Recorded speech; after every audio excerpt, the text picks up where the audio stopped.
Salut la compagnie, c'est Jules Melon et aujourd'hui dans la Procédé Critique, comme vous pouvez le voir, je suis pas en grande forme. Faut dire que j'ai voulu aller sur Paris faire coucou à l'ami John Wick qui était de passage. Mais visiblement il était très pressé. Rendez-vous au Sacré-Cœur, je n'ai pas trop compris. Il m'a fait yeah et il m'a bousculé. Et j'ai pris cher. Hein. Bon, plus sérieusement, j'ai quand même mal, vraiment, parce que gros torticolis au réveil. J'ai d'ailleurs décidé d'aller sur Paris pour voir ce film, parce que conduire sans trop pouvoir bouger la tête, c'est très mauvaise idée, sécurité avant tout. Et donc, j'ai quand même pu profiter, sans trop de mal, de ce 4e volet de la saga John Wick intitulé John Wick chapitre 4, Chapter 4, une nouvelle fois réalisé par Chad Stahelski et avec de retour dans le rôle titre, bien évidemment, la légende Keanu Reeves. On a quelques acteurs qui étaient là dans les volets précédents également, comme Ian McShane, le charismatique Winston, patron du Continental Hotel de New York, Lawrence Fishburne, le Barry King de l'Underground, et surtout le regretté Lance Reddick, qui vient de nous quitter subitement à l'âge de 60 ans. Et ça fait un choc parce que c'est un acteur que j'apprécie particulièrement, notamment dans les séries Fringe et Lost. Comme à chaque nouveau métrage, on a de nouvelles têtes. Ici, Donnie Yen, une des légendes du cinéma hongkongais d'action. Bill Skarsgård, qui est l'antagoniste principal. Un acteur suédois pour jouer un Français, le marquis de Gramont. Et malheureusement, à quelques moments, ça s'entend un peu. Il y a aussi Rina Sawayama, qui joue la fille du patron de l'hôtel continental d'Osaka au Japon, lui joué par Hiroyuki Sanada, qu'on a vu dans Ring et dans Bullet Train l'année dernière aussi, le pauvre. Nous avons Shamer Anderson, qui joue un nobody, lui aussi un tueur, qui visiblement veut l'argent de la prime mise sur la tête de John Wick. Et se balade avec son chien, etc. Parce que oui, dans l'univers de John Wick, il y a toujours un chien. Nous avons aussi Scott Adkins, qui joue un Allemand, avec quelques prothèses pour l'envelopper un peu. Et Clancy Brown, un messager un peu mystérieux au début, qu'on avait vu aussi dans la série Lost, entre autres. Bref, tout ce beau monde réuni dans un film de 2h49. Hein, toujours en mode action-divertissement, dans un univers pseudo-réaliste, où on va suivre notre cher John Wick en mode survie et vengeance contre la grande table, etc. etc. Bon, petit préambule ici, vaut mieux avoir vu les 3 précédents, surtout la fin du 3. Si vraiment vous tombez ici sur cette vidéo, que vous avez quand même envie de voir John Wick 4 et que vous n'avez pas le temps de voir les précédents, essayez au moins de voir le 3, ou les quelques dernières minutes du 3, parce que ici, ça recommence clairement après la fin du précédent. On voit un John Wick qui n'est pas en grande forme, mais qui est soigné dans les souterrains par le Barry King, clairement une forme de renaissance et de résurrection ici, pour notre croque-mitaine Baba Yaga, un John Wick increvable qui va repartir au combat avec sa veste en Kevlar, etc., afin de s'en prendre à la grande table, et puis ses affinités, sachant que sa tête est toujours mise à prix, de toute façon, là, il est seul contre tous, ou presque. Il y a encore quelques amis qui vont pouvoir l'aider. Et c'est pour ça que, après avoir quitté New York et avoir fait quelque chose dans le désert, j'en dis pas plus, il va aller au Japon, retrouver donc son pote de l'hôtel continental là-bas, hein, et s'y réfugier, sauf qu'il va attirer forcément là-bas les hommes de la grande table menés par le marquis, le français, là. Voilà, donc John Wick va devoir fuir. Donc après le Japon, c'est l'Allemagne, à Berlin, on va en apprendre peut-être plus sur ses origines, hein, j'en dis pas plus. Et le grand final qui va nous mener dans cette belle ville qui est Paris, ici sublimée par quelques séquences sur lesquelles on va revenir vite fait. Je pense quand même en faire une zone spoiler de cela. Voilà. Oui. Donc je préciserai en timecode comme d'habitude et je ferai des gestes si je peux en faire parce que j'ai quand même mal. Voilà, et donc c'est over the top absolu. J'avais un peu peur de la durée moi, parce que c'est vrai que les précédents, moi j'aime bien hein, l'univers John Wick, mais sur le plan scénaristique et l'exploitation de l'univers aussi, je trouve que ça manque encore de quelque chose et je me suis pris à rêver qu'avec celui-ci, on allait enfin passer à la vitesse supérieure et donc aller à fond dans le lore, vraiment. Mon avis sur ce John Wick 4, c'est que c'est vraiment le plus abouti de la saga. Tous les potards sont poussés à fond, c'est d'une générosité absolue. Les scènes d'action sont souvent remarquables, bien filmées. est varié dans le sens où là où on va, dans certains pays, forcément ça varie, je me répète mais c'est pas grave, selon ce qu'on peut utiliser comme technique au Japon. Voilà. Alors j'aurais aimé que ce soit un peu plus katana, etc. là-bas, mais bon, il y a quand même de quoi se mettre sous la dent. Donc clairement entre gunfight, combat rapproché, très technique d'ailleurs dans certaines séquences de corps à corps, oui, on en prend plein les mirettes. Et c'est parfait là-dessus. J'ai envie de dire que si vous cherchez un grand film d'action de divertissement actuel et que vous hésitez peut-être à mettre 15 €, parce que là je parle pour ceux et ceux qui n'ont pas le pass, les cartes illimitées et tout, vraiment là, oui, ça vaut le coup de dépenser de l'argent si vous êtes fan de ce genre de cinéma, parce que c'est abouti et ça ne fait pas semblant, y compris donc dans les ambiances exploitées, les couleurs, le côté esthétique qui est encore plus mis en avant ici. Alors déjà dans Parabellum, j'avais bien aimé, il y a vraiment ce crescendo là. Et alors, qu'en est-il de l'univers propre à John Wick?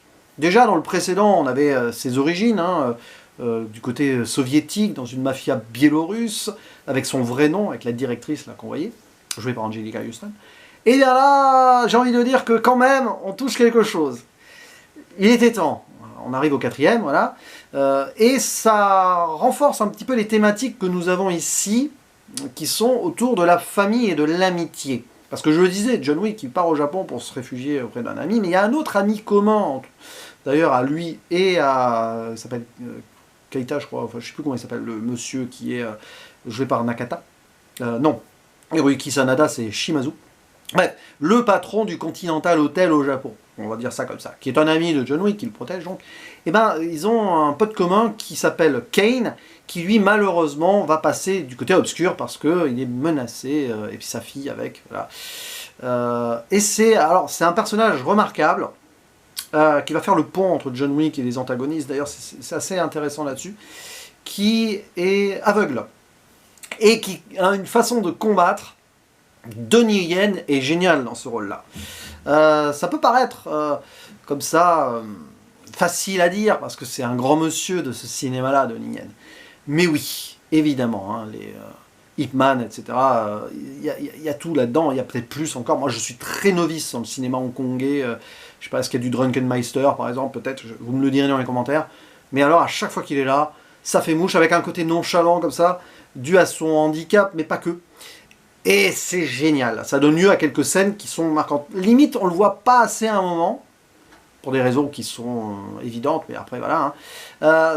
Mais c'est très fort. Et donc, ce dilemme-là, moral, forcément, qu'est-ce qu'on doit faire? Survivre pour nous-mêmes, ou vivre pour nos proches, les protéger, et à cette idée de damnation aussi, parce que oui, ce sont des âmes damnées, John Wick, lui, etc. De toute façon, on est dans un univers pseudo-réel, là, on sent que c'est pas... Ils vivent, ce sont des fantômes. C'est pour ça qu'ils sont increvables, ce sont des fantômes dans cette société-là. Et on comprend un peu mieux pourquoi, finalement, John Wick est increvable. Alors certes, il est hyper entraîné, mais là, on touche à quelque chose. On est dans un truc trop terre-à-terre, selon moi, du moins dans les 3 premiers volets. Là, ça assume peut-être plus autre chose, même si c'est quand même loin du fantastique. C'est un peu le paradoxe de cette saga de John Wick, où c'est entre deux eaux, etc. Donc oui, il y a plein de trucs qui se mettent en branle, là, j'ai envie de dire. Même le personnage de Winston a une importance en plus, je trouve. On le délocalise de son hôtel, sans en dire plus. Je vais faire ça dans la zone spoiler très vite, pour les détails supplémentaires. Et ça prend. Et puis de ce méchant, alors c'est un peu le bas qui blesse aussi, c'est ce français donc qui parfois a un accent français moyen, parfois oui, ça dépend quand il a travaillé son accent Bill Skarsgård en fait, qui visiblement c'est le jeune qui est le nouveau grand big boss et qui veut à tout prix asseoir son autorité. Je vais pas faire un parallèle avec notre président actuel, mais on pourrait par moment, non, je plaisante, on va pas faire de politique ici, mais bon. Et ouais, à un moment, ça fait un peu caricatural, mais ça donne lieu quand même à quelque chose qui va faire que la tension monte et on va commencer à avoir peur pour nos personnages principaux, quels qu'ils soient. Que ce soit John Wick, bon, on peut toujours imaginer, parce que c'est vrai que le 5 avait été annoncé avant, enfin, cette histoire-là, etc. Mais autour, quoi, et Winston, et bref, même le personnage de Donnie Yen et tout, on va quand même à un moment se demander s'il va survivre ou pas. Donc, il y a quand même ici un enjeu qui est assez fort. Et on remet la femme de John Wick sur le devant de la scène aussi d'une certaine façon, donc c'est cool. Et puis à Berlin, il se passe des choses autour de John Wick. Et là, je vais aller dans la zone spoiler parce que il y a quelque chose à dire sur la fin quand même, au-delà même des séquences à Paris. Donc Donc spoiler, et quittez cette vidéo si vous n'avez pas vu encore John Wick 4. Alors, la première chose à dire, c'est que le personnage, ça c'est terrible, c'est vraiment terrible, parce que le personnage Sharon, donc joué par Lance Reddick, le concierge Winston, meurt au début. Il est sacrifié par le marquis de Gramont. Et donc, comme on vient d'apprendre la mort de l'acteur, et on voit son personnage mourir là, ben ça m'a fait froid dans le dos, et j'étais pas bien pendant 2-3 minutes après. Bon, c'est les hasards et les aléas absolument cruels de la vie, des fois. Donc il y a ça. Winston, lui, il est délocalisé de New York parce que son hôtel Continental, on le fait exploser, il est excommunié. Lui aussi, il va devoir donc suivre John Wick sur Paris, et leurs destins vont être très liés, scellés. Et ça, c'est fort. Il y a quelque chose, enfin, qui se met en place là, plutôt que le Winston qui accueillait tranquillement John Wick dans le Continental, en mode pour le protéger, machin. Là, non. Là, on va plus loin. Donc le personnage de Kane, disais-je, il survit. Ça, c'est peut-être une surprise en soi. Il va même être libéré, d'une certaine manière. Donc c'est cool. Et on arrive donc, alors à Berlin, on apprend plus sur les origines de John Wick, mais on l'avait dans le volet 3, hein, de toute façon déjà, avec la directrice et tout. Lui qui est soviétique, de la mafia biélorusse, là il se remet en famille, d'où l'importance de la famille, disais-je, parce qu'il a besoin d'un blason pour provoquer en duel le méchant. Et donc à Paris, à la fin, on se retrouve là-bas, parce que John Wick va affronter normalement en duel le marquis, sauf que le marquis va choisir Kane, donc Donnie Yen en champion et tout, et on se retrouve avec un duel à l'ancienne à la fin. Mais avant, évidemment, John Wick doit accéder à cette potentielle émancipation et libération, parce que c'est ça qui est en jeu. Si jamais il gagne, eh bien, Winston récupère un Continental, mais ça, à la limite, on s'en fiche. Mais lui, ça y est, il est libéré de la grande table, et il pourra vivre sa vie normalement. Et donc, pour atteindre ce panthéon-là, il doit grimper les 222 marches à Montmartre qui mènent au Sacré-Cœur. Et là, on a à la fois le côté épique et too much de ce film. C'est trop bourratif comme métrage. J'y reviendrai sur la conclusion. Mais cette séquence dans les escaliers, par exemple, à un moment, il retombe en bas. C'est le mythe de Sisyphe, hein, un peu, à un moment. Et il a plus que 2 minutes, soi-disant, pour remonter avant l'aube. S'il n'y est pas, bah, ils ont perdu. Et l'action, après, elle va durer pendant 5-10 minutes, qui remonte les 2 minutes. Tu vois bien qu'il y a un truc qui ne va pas. Mais bon, comme le métrage est over the top de A à Z, forcément, on va l'accepter. Et puis arrive ce final.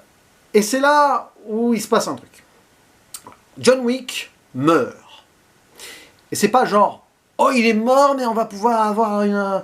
En fait il n'est pas vraiment mort. Non.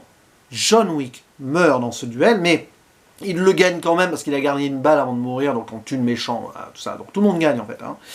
Enfin, sauf le méchant. Et c'est ça. Et John Wick meurt. Vraiment. On pourrait avoir un doute, là sur les escaliers, mais après il est enterré par Winston et le Bowery King. Et s'il n'est pas mort, c'est pas possible. À moins de le faire revenir en zombie après, il meurt. Et donc, voilà, mari aimant, etc. Il y avait cet écho avant. Ils ont osé faire mourir John Wick au chapitre 4. Et le chapitre 5 qui avait été annoncé, alors c'est marrant parce qu'il y a quelques jours, Chad Stahelski avait dit « Oh, on va prendre notre temps, je suis pas sûr d'avoir envie de réaliser un 5e, on verra. » Mais en fait, il n'y aura jamais de chapitre 5. Ou alors, c'est bizarre. Ou alors une suite sans John Wick, mais ça peut plus s'appeler John Wick. Ou éventuellement un préquel, mais bon, voilà, je crois qu'il va y avoir un spin-off avec une actrice, je crois que c'est Anna de Armas. Mais c'est fini John Wick. John Wick, à sa libération, il ne pouvait qu'être libéré par la mort. Et à la fin d'ailleurs, Winston, il lui dit adieu mon fils en russe. Et je suis en train de me demander, bon, est-ce que c'est juste un clin d'œil? Si Winston n'était pas le père de John Wick, est-ce que c'est pas le message? En tout cas, ce qui est sûr, c'est qu'on a une fin ici qui est totalement surprenante. Ils ont dû jouer sur la com. Je dis, oh, un 5e et tout, mais en fait, il n'y aura pas de 5e. C'était peut-être ça la surprise. Et oui, John Wick meurt. Et en fait, on comprend l'aboutissement de ce film. Il ne peut pas y avoir de suite. C'est over the top, c'est hyper abouti. C'est le final parfait pour cette saga. Et je suis content que ça se termine là. Un peu à contre-pied, qu'on n'ait pas une franchise de 7-8. Bon, après, ils vont faire des spin-offs et tout, hein, si vous voulez, une suite sans notre héros, peut-être, dans l'univers, quoi. Mais là, John Wick, à la fin, qu'il méritait, qu'on voulait qu'il ait cette fin-là. Donc, je ferme ma zone spoiler, parce qu'elle était assez chargée, la vidéo est très longue. Si vous cherchez un bon film d'action, alors un peu bourratif, je reviens là-dessus, des séquences parfois trop longues, etc. On se demande tout ce qui se passe au Japon, par exemple, tu peux l'enlever, tu peux arriver directement à l'essentiel. Ça passe. C'est peut-être plus pour ouvrir ce qui pourrait se passer après, à la rigueur. Mais, ouais, c'est un bel aboutissement ici, je trouve, en termes de réal, en termes de combat, etc. Ils ont mis tout ce qu'il fallait là-dedans pour proposer un spectacle ultime.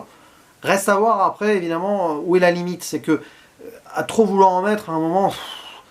Mais ça reste, pour moi, le meilleur des 4. Et un très très bon moment de cinéma, d'action. Faut pas aller chercher plus loin, même s'il y a des réflexions quand même. Tu sors de là et tu as... Voilà, je vais pas revenir sur ce que j'ai dit avant, mais amitié, liberté, famille, tout ça, on y pense. Bon, des moments d'humour qu'on aurait pu éviter, mais à la rigueur, pourquoi pas, il faut bien désamorcer le truc, notamment avec le chien, ou avec un personnage qui se prend pour Groot, un moment en Allemagne, je m'appelle Lucas, je sais pas quoi, 3 fois, enfin bon, c'est bon. Mais sinon... Voilà, John Wick 4 pour moi, c'est très bien.